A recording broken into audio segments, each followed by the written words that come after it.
शिवाजी राजा राजा घडवायची जबाबदारी तुमच्यावर आहे. मुलांवर चांगले संस्कार घडवा. ऐका जिजाऊ मातेची कथा. जीवनामध्ये कितीतरी सोसावी लागली व्यथा.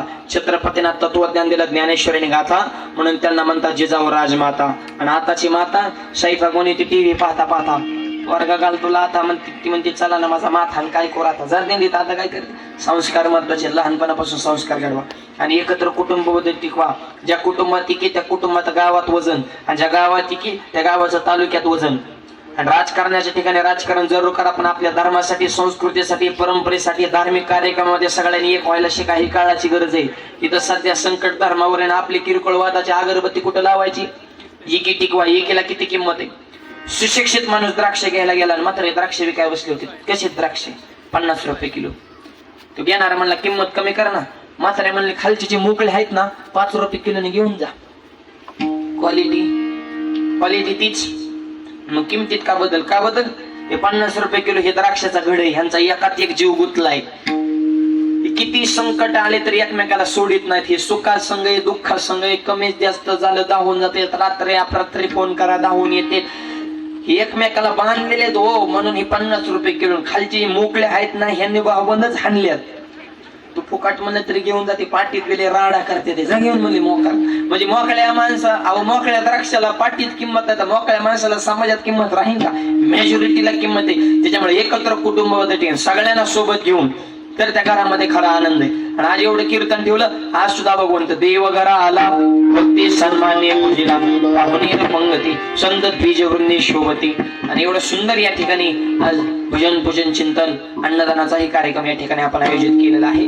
आणि अशी ही सुंदर वास्तू तयार झाली. कसं असतं ज्यांनी बांधली त्याला त्याच्यातलं कष्ट म्हणून जावे त्याच्या वंशात तेव्हा कळेल. आपल्याला आज बघायला सोपं आहे. बघा येणारे बी काय काय नमुना असतात. अख्खा बंगला फिरून बघतात आणि जाता जाता हळूच बंगला छान आहे पण हे दरवाजा जरा इकडे बसवला असताना जरा थोडा अजून भारी. तू गप मर ना. तू बांधून बघ म्हणजे तुला कळण कोणचा कुठं पाहिजे होता. तू पळून जायची हिमालयात नको रे. काय सोपं आहे का काय गरण हे बांधणं. घर म्हणतं बांधून बघ, माळ म्हणती घालून बघ, बायको म्हणती करून बघ. एवढ्या सोप्या गोष्टी काय ह्या. पण या कष्टातून हे वस्तू या असणारी ही एवढी गोड वास्तू निर्माण झालेली आहे.